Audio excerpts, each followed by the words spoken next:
ये तुम उनका मूड खा लो हाथों में। वीडियो बनाए डाल दो।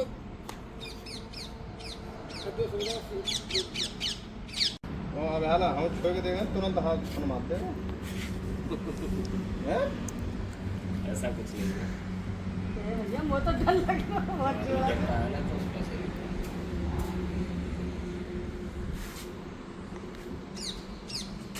जब वो डरेगा तो काटने लगता है इसको। जब उसे लगेगा कि मैं सुरक्षित हाथों में हूँ, काटना लगता है।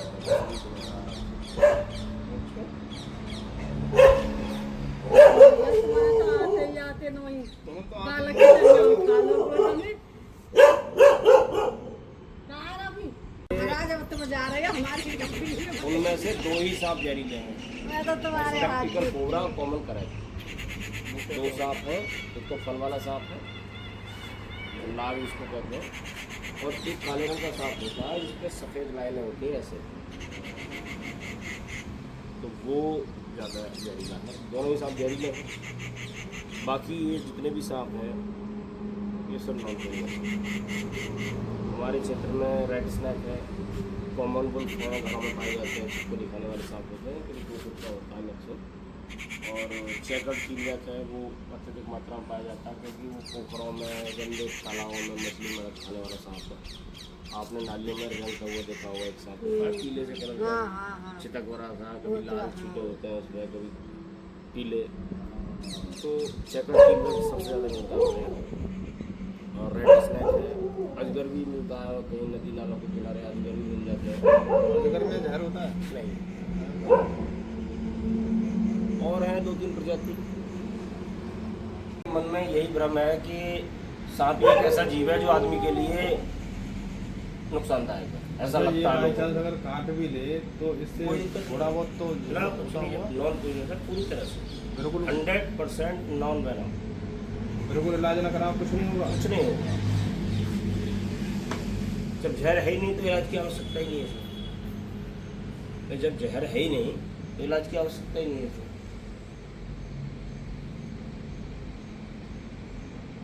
लोगों के अंदर ये भ्रम है कि थोड़ा बहुत जहर तो हर सांप में होता है, ऐसा नहीं है। जो जहरीले हैं वो जहरीले हैं, जो बिना जहर वाले हैं वो बिना जहर वाले हैं। बताओ कहाँ काट रहा है भाई, वो अपनी जान बचा रहा है।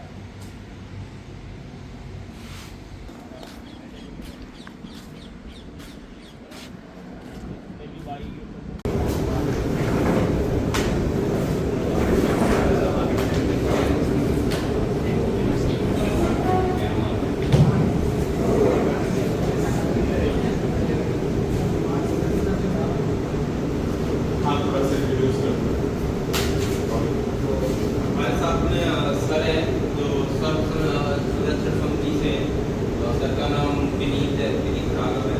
तो यूट्यूब पे भी इनका चैनल है जो सर विनीत राघव के नाम से। तो सर तो सभी लोग जानते हो, सांप थोड़ा सा इंफॉर्मेशन देंगे। और आपने सुना भी हमारे सेंटर में कहीं ना कहीं सांप ढूंढते रहते हैं, जंगल है उसमें भी। तो सांप किस प्रजाति के होते हैं, कौन सा सांप से ज़्यादा खतरा होता है, कौन सा जहरीला होता है, कौन सा नहीं होता है, सर के माध्यम से हमें थोड़ा सा जानने को मिलेगा। हम सभी लोग सर्प के संपर्क में कहीं ना कहीं आए जाते हैं, और ऐसा नहीं है कि जहाँ पर सर्प नहीं होता हेलो। नहीं जानते। तो हमारे सेंटर हाँ, से मैडम, नमस्ते। एक सांप को पकड़ा है, तो हमने बुलाया था, उसको भी दिखाएंगे। वो मैडम मैं तो एक दिन में से आप तक। Thank you sir. ऐसा जीव है जो मनुष्य के साथ ही रहेगा हमेशा, ठीक है। और हर व्यक्ति के दिमाग में कहीं ना कहीं ऐसा वो होता है कि सांप के प्रति मतलब उदाहरण है, कुछ अपनी अवधि जो हमने कहानियाँ सुन रखी हैं और वो सब चल रहा है। तो सांप जो है जैसे पृथ्वी पर और भी जीव है वैसे ही सांप भी है। सांप कोई विशेष नहीं है, लेकिन हाँ हमारे लिए विशेष जरूर है। जैसे हम सोचते हैं ना सांप हुआ एकदम, ऐसा नहीं है। सांप हमारे लिए लाभदायक है और सांप हमारे मित्र हैं। हमें ये समझना चाहिए कि सांप जो है मतलब मतलब जैसे हमारे क्षेत्र में अलग अलग प्रजातियों के सांप होते हैं, तो सभी लोगों को ये जानकारी होनी चाहिए कि हमारे क्षेत्र में कौन से जहरीले सांप है और कौन से नहीं है सांपों के बारे में। तो बात करें तो पूरे भारत में 280 प्रजाति है सांपों, 280 पूरे भारत में प्रजाति है सांपों। उन 280 में से 40 से 45 प्रजाति ऐसी हैं जो जहरीली हैं। उन 40-45 में से भी केवल 8 से 10 प्रजाति ऐसी है जो मनुष्य के संपर्क में आती हैं। बाकी ऐसी मतलब आप मान के चलिए 200 के आसपास प्रजाति ऐसी हैं जो नॉन पॉइजनस है, बिल्कुल जहरीली नहीं है। और अपने क्षेत्र की अगर बात करें तो यहाँ करीब 27 से 28 प्रजातियाँ तभी पाई जाती थी, लेकिन जो हमारे समाज में चल रहा है कि फसलों में दवा कीटनाशक लगा रहा है, जंगलों का नाश हो रहा है, जंगल कटे जा रहा है, तो करीब 10-12 प्रजाति विलुप्त हो गई। अभी हमारे क्षेत्र में 2 ही सांप जहरीले हैं, स्पेक्टिकल कोबरा और कॉमन क्रैब, और बाकी सब नॉन पॉइजनस हैं। जितने भी झाड़ फूक वाले हैं, बाईगीर हैं, तंत्र मंत्र वाले हैं, ये सब उन सांपों का इलाज कर रहे हैं जिनमें जहर है ही नहीं। जहरीला सांप काट लेता है, वो आदमी मार डालता है। तो हम ये समझें सांपों से हम कैसे बचें। सांपों को हम अपने जीवन से दूर नहीं कर सकते। जब तक मनुष्य रहेगा इस पृथ्वी पर तब तक सांप ही रहेंगे। जब तक मनुष्य इस पृथ्वी पर रहेगा तब तक सांप ही रहेंगे। हम सांपों को अपने से दूर नहीं कर सकते। अगर हम सोचें, कल्पना करें कि सांप हमसे दूर हो जाए तो मनुष्य का जीवन बहुत मुश्किल हो जाएगा। एक जोड़ा चूहे से एक वर्ष में लगभग 1500 के आसपास चूहे पैदा होते हैं। 1500। अब सोचो अगर सांप ना हो 1500 से कितने होंगे अगले साल। और चूहे क्या करते हैं, फसलों में जाएंगे तो फसलों को नष्ट करेंगे। आप उन्हें किसी विधि से खत्म नहीं कर सकते। 70% चूहों को सांप खाते हैं। चूहे घर में भी होंगे तब भी कपड़ों को काटेंगे कुछ ना कुछ, और अगर हम किसी विधि से उनको मार भी दें तो कहीं ना कहीं बीमारी फैलाएंगे। तो सांप प्रकृति के लिए बहुत लाभदायक है। प्रकृति के लिए तो हमारे लिए तो इस दुनिया में सबसे समझदार कौन है, मनुष्य। तो हमारा ये उत्तरदायित्व बनता है कि हम इन जीवों के बारे में समझें और ये हमारे मित्र हैं, शत्रु हैं, इनके बारे में जानें। तो पहले तो देखें कि जो आज आपके सामने आ रहा है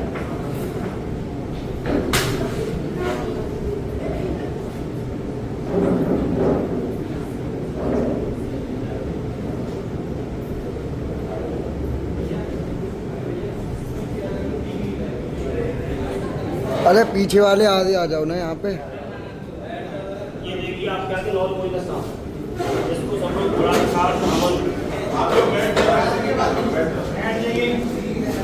घोड़ा पछाड़ धामन जिसको बोलते हैं, इसका नाम है रेड स्नेक। ये सबसे अधिक पाया जाता है हमारे यहाँ।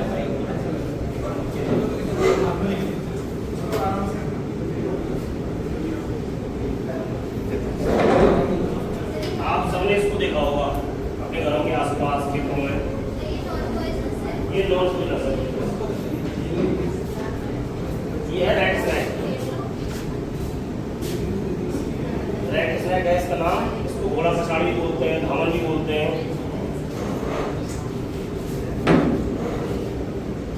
और ये हमारे यहाँ 3.5 मीटर तक लंबा हो जाता है और लगभग 10 फीट के आसपास। हाँ, सबसे बड़ा सांप हमारे यहाँ का यही है।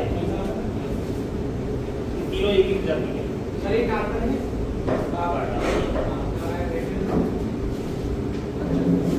भाई ये जब काटते हैं, जब ये दबेंगे या इन पर कोई हमला करेगा तब काटेगा।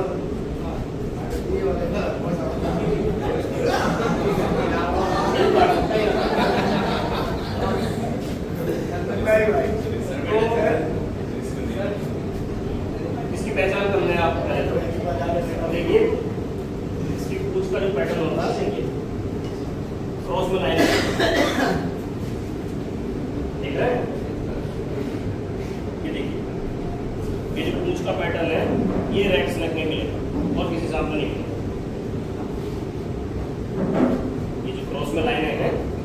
फिर रेटिस नहीं होती। तो ये पूरी तरह से नॉन पॉइजनस है।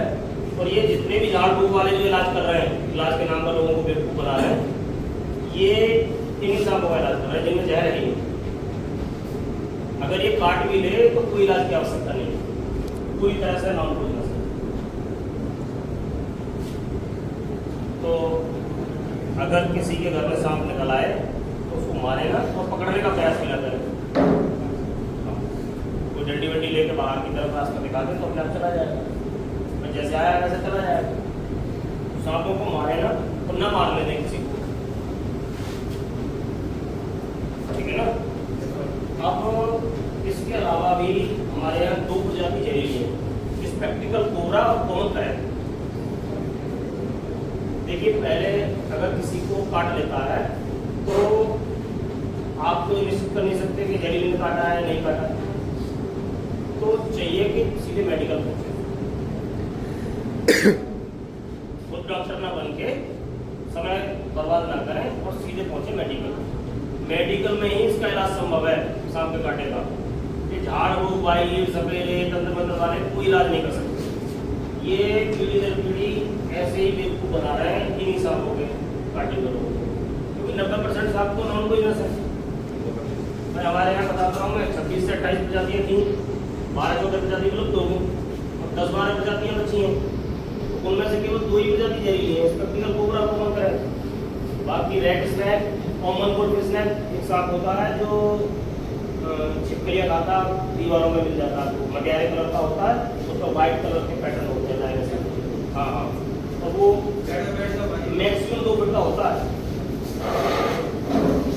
2 फीट के आसपास होता है। वो सांप बहुत ज़्यादा पाया जाता है।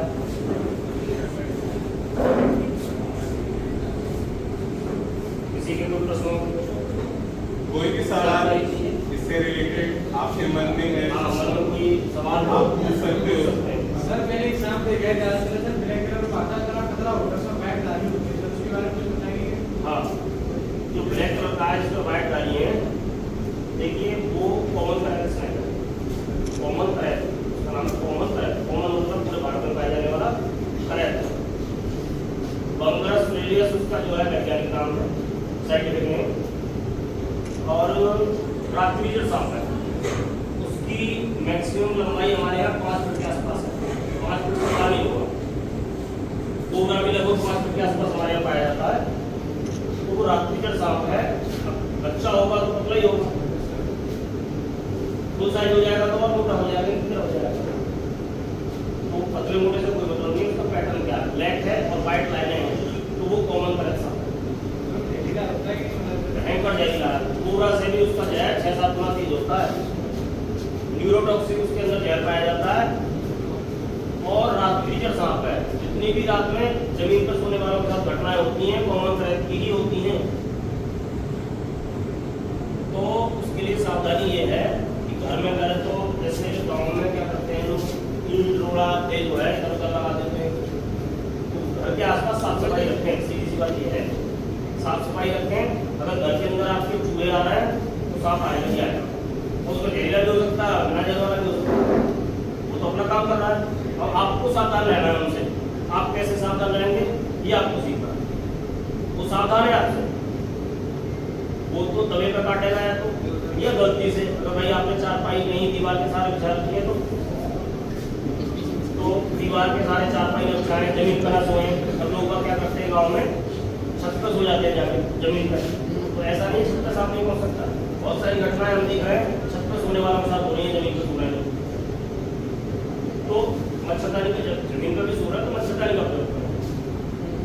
तो ये 3-4 महीने होते हैं बारिश के समय में, गर्मी के समय में, जब सांप बाहर आते हैं। तो सांपों से सावधान रहने की आवश्यकता है, डरने की आवश्यकता नहीं है। अगर जहरीला भी है तो भी चूहे वो खा के चला जाएगा, पहले तो चूहे ही ना आने दें भाई। चूहों की रोकथाम करें, सांप अपने आप नहीं आएगा। और जहरीला सांप मेडिकल पहुंचे अगर वो काट ले किसी को, और सबसे बड़ी बात है कि उसके 60-70% केसों में तो ऐसा होता है, पता ही नहीं चलता कि सांप ने काटा। लोग पेट की दर्द की दवाई कराते कराते मर जाते हैं,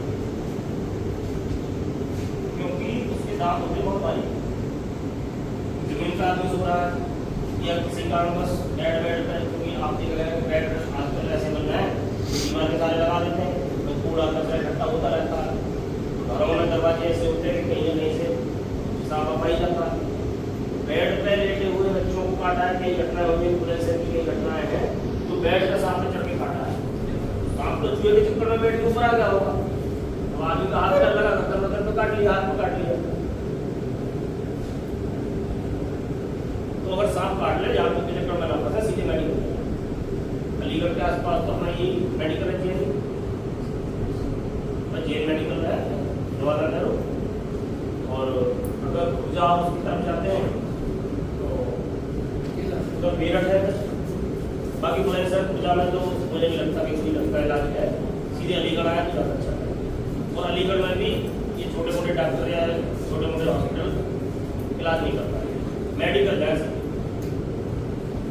और 100% इलाज है मेडिकल में। ऐसा नहीं है कि इलाज नहीं है, बस उसमें समय की वैल्यू है, समय ना करवाएं, सीधे मेडिकल पहुँचे। इसमें सबसे पहले तो अगर सांप काट ले किसी को तो उसको शांत रखें, जैसे आदमी हॉपलेस हो जाता है एकदम, वो ना हो। ब्लड प्रेशर उसका नॉर्मल रहे, उसको सांत्वना देते रहें, उसको हिलने डुलने ना दें।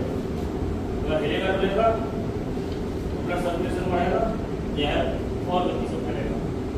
उसमें ये है कि जहाँ भी काटा है वहाँ बंद लगाते 2-3 ऊपर मोटे कपड़े से, ऐसे किसी धागे से नहीं जिससे कट पड़ जाए, पता लगा और दिक्कत होगी। बंद लगाते हैं और सीधे मेडिकल। झाड़ फूक में कोई इलाज नहीं। सर जैसे किसी को सांप ने काटा तो वो कितना टाइम रहता है उसके पास? देखो कई केसों में तो 5-7 घंटे मिल जाते हैं और कई केसों में ऐसा 15 मिनट में ही आदमी कोमा में पहुँच जाता है। ये है कि जहर, अब कोई सांप है शिकार करके आ रहा है तो उसके पास इतना व्यायाम नहीं है, उसने काटा, अब तुम 4 घंटे तक 6 घंटे पहले कुछ ना हुआ है तो ऐसे ही था, तो पता लगा 6 घंटे बाद ब्लड में इंजेक्ट हुआ जहर और आदमी आधे घंटे में खत्म। तो हमें समय नहीं देखना है, हमें तो अगर काट ले तुरंत मेडिकल पहुँचना है, तुरंत मेडिकल पहुँचना है। अब ये तो डॉक्टर निश्चित करेंगे भाई तुम्हारे सिम्टम, तुम्हारे जो लक्षण हैं उनके देख के आधार पर, उसी के आधार पर इलाज करेंगे। हम नहीं तय कर सकते कि कितनी देर बाद जाए, हमें तो तुरंत पहुँचना है।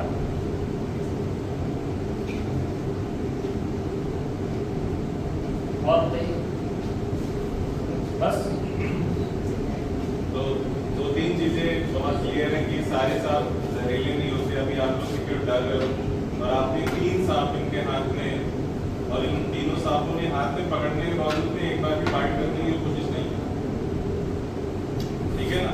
तो हमारे अंदर बहुत ज्यादा डर है और उस डर से हम सभी लोग ग्रसित हैं। तो जैसे सांप दिखाई देता है हमारा पहला काम होता है कि हम उसे मार दें, उससे हमारी बचाव हो जाए। सेकंड होता है कि किसी तरीके से मान लो कि उसके पूंछ के ऊपर आपका पैर पड़ गया, तो जाहिर सी बात है अगर कोई भी जानवर है, कुत्ता बिल्ली, तो अपने आप को बचाने की कोशिश करेगा, उस चक्कर में ये आपको काट लेते। तो हर एक सांप जहरीला नहीं होता, ये भी बड़ा जरूरी है। और सबसे अच्छी चीज है आपके अलीगढ़ की अगर मैं बात करूँ, आप हैं यहाँ पर, आपका नंबर है, आपकी सेवाएं हैं, ये नंबर अपने पास घर परिवार में कहीं ना कहीं आप जरूर सेव करके दे देना। जहाँ भी आपको दिखता है कि हाँ इस तरह की चीजें हैं, आप पूरी तरीके से सपोर्ट करते हैं। देखिए ये नंबर सेव करके रखना, ये ना बहुत सारे लोग भी हैं, जानकारी है। अच्छा। बाकी ये है कि क्षेत्रीय सांपों की जानकारी तो हम लोग उसमें देते हैं, जो भी सांप निकलता है उसकी रील डाल देते हैं, वीडियो डाल देते हैं, जिससे कि लोगों को पता चल जाए कि हमारे क्षेत्र में कौन से सांप हैं। सर कोबरा का सर मतलब कॉमन स्नेक जो होता है जहरीला, उसमें सांप बताया कि देखो कोबरा के अलावा किसी में फल नहीं होता, फल केवल कोबरा में ही पाया जाता है, नाग में। तो नाग कहते हैं, उसका जो है नाम है नाजा नाजा, वैज्ञानिक नाम नाजा नाजा, साइंटिफिक नाजा नाजा। तो उसी में केवल फल होता है। कोबरा भी हमारे भारत में कई प्रकार के हैं। कॉमन स्पेक्टिकल कोबरा है और एक मंगल कोबरा है जो मध्य प्रदेश और इनमें पाया जाता है। इसके पीछे आपने लिखा हुआ गोल निशान करा है, हमारे यहाँ पर ऐसे बोलते हैं दोगुरा, गाय का खुर जैसे निशान होता है ऐसे। ये होगा स्पेक्टिकल। स्पेक्टिकल का मतलब है द्विनेत्रीय, मतलब 2 निशान बनना है, इसलिए उसका नाम रखते चलिए तो ठीक है, होगा हिंदी में तो और एक मोनोकल्ट होगा जिसका बीच में जो सपेरे वपेरे लेके आते थे पहले गोल्ड सांप होता था, उसको मणिधारी सांप है, ये सांप है। बहुत सारी अफवाहें हैं मणि के बारे में भी आपने सुना होगा कि मणिधारी में सांप होता है। अब यार बताइए मणि जैसी अगर कोई चीज़ होती, दुनिया भर के वैज्ञानिक सांपों पर अध्ययन कर रहे हैं और कितना पता लगा लिया कि पूरे विश्व में कितनी प्रजातियाँ हैं, भारत में कितनी प्रजातियाँ, किस किस क्षेत्र में कौन कौन सी प्रजातियाँ हैं, तो किसी एक को तो मणि मिलती है। अब एक बात बताओ, इच्छाधारी अगर नाग होता तो ऐसे भी लोग हैं जिन्होंने लाखों लाख सांप पकड़े हैं। भाई हमारे यहाँ तो हम तो इसलिए रो रहे हैं कि भाई सांप नहीं है यहाँ, हम लोगों को जागरूक ये कर रहे हैं कि भैया सांपों की प्रजातियां विलुप्त हो रही हैं, बचाओ, फसल में कीटनाशक कम लगाओ, खुद भी मरोगे और जीवों को भी मार रहे हो। बताओ क्या मिल रहा है, जमीन को बंजर बना रहे हो, बिना लगाए फसल भी तो नहीं हो रही हो। जमीन तुमने ऐसी बना दी, अभी यूरिया लगा के, वो बात तो सही है, यूरिया लगा के बना दी ना फसल, तो ऐसे बिना लगाए तो फसल भी नहीं मिली। तो हम क्या कह रहे हैं, हम ये कह रहे हैं जमीन तो तुमने ऐसी बना दी ना यूरिया लगा के। बताओ आज से 15-20 साल पहले कौन कितना यूरिया लगता था? देसी देसी खाद पड़ा हो, एक आध बार यूरिया लगा, जब गेहूं बोने जा रहा है तो एक बार यूरिया लगा दिया, बात खत्म होगी। बाद में जरूरत पड़ी तो 2-4 किलो का फिर लगाया है। अब तो दवा की यूरिया मिल रही, दवा की कीटनाशक लगा रहे हैं। धान में क्या बात कीटनाशक लगती होता ना, तो फिर पहले महंगाई कब थी, अब महंगाई भी बहुत है। महंगाई तो भैया किसान खुद जिम्मेदार है इसका, किसान इसके लिए खुद जिम्मेदार है भैया। तुम हो, चलो तुम तो यहाँ पढ़ने आ रहे हो, कभी गोदाम का खाद लेने गए हो? तुम्हारे पिताजी जाते होंगे, तुम गए हो कभी? तुम गए हो, चलो कितने लोग गए? पहले ये समझो, चलो तुम यहाँ आ रहे हो, बात समझो, तुम ऐसे लोग हो कि तुम वाकई जो है पढ़ने आ रहे हो, जिस जगह पर बैठे हो, पहले समझो जिस जगह पर बैठे हो तो कुछ ना कुछ सोच के तुम्हारे दिमाग में चल रहा होगा, तभी तो यहाँ ज्ञान लेने आ रहे हो। और जो चप्पल चट्टाने डोल रहे हैं, जिसकी पैंट पहन के, वो कितने जा रहे हैं खाद लेने और रोक लेने? भाई तुम कितने हुए? 1% भी ना हो, तुम एक ही गांव से एक मुश्किल से हो। तुम्हें तो ये पता है, यही सीखने आ रहे हो, लेकिन वो लोग क्या कर रहे हैं?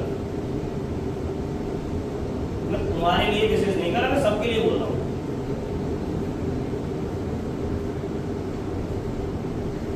फसलें ऐसे बीज आ रहा है, बीज का क्या मतलब है?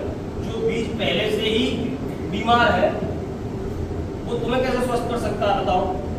अब ये जो कंपनियां आ रही हैं, नई नई विदेशी कंपनियां हैं, विदेशी क्या भारतीय हैं, ये सब भारतीय नहीं बना रहे बीज, कंपनियां बना के लग रहा है तुम्हारा ही बीज, और तुम्ही को फिर 3 गुने 4 गुने रेट में बेचा जा रहा है वो